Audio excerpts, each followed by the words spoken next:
High, welcome back to the channel. So आज आहे गुरुवार, त्यामुळे आम्ही चाललो स्वामींच्या मठात.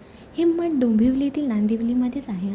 मठाचं पूर्ण लोकेशन मी डिस्क्रिप्शनमध्ये दिलं आहे. So do let check. So पटकन आम्ही ऑटो पकडली आणि चाललो स्वामींच्या मठामध्ये. आज गुरुवार होता, सो वर्किंग डे. वाटलेलं ट्रॅफिक भेटेल आणि डोंबिवलीमध्ये जायचं म्हणजे की ट्रॅफिक आलीच, पण ट्रॅफिक नाही भेटली, म्हणजे भेटली पण थोडीशी.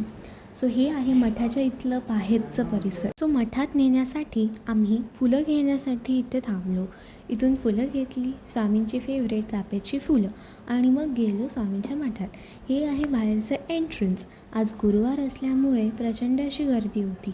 कधी कधी ही लाईन ना रोडपर्यंत पण जाते. सो मठाच्या परिसरात ना अशी सुंदर सुंदरशी फुलं झाडं आहेत. आता नुकतीच आरती झाल्यामुळे ही गर्दी आहे. ही आहे स्वामींची सुंदरशी अशी प्रतिमा. खरंच खूप छान वाटतं इथे आल्यावर.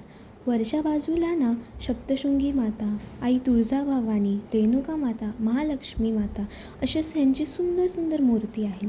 आणि मंदिराच्या वरच्या बाजूला अष्टविनायक गणपती बाप्पांचेही तुम्हाला दर्शन होईल. आणि एवढेच नाही, मंदिराच्या मागच्या बाजूला गणपती बाप्पाची सुंदरशी मूर्ती, शंकराची पिंड, आणि हे जे वटवृक्ष आहे ना, हे मुंज झालेलं आहे हा. सो असं सुंदरसं दर्शन घेऊन आम्ही घरी परतलो. So see you in the next video. Bye.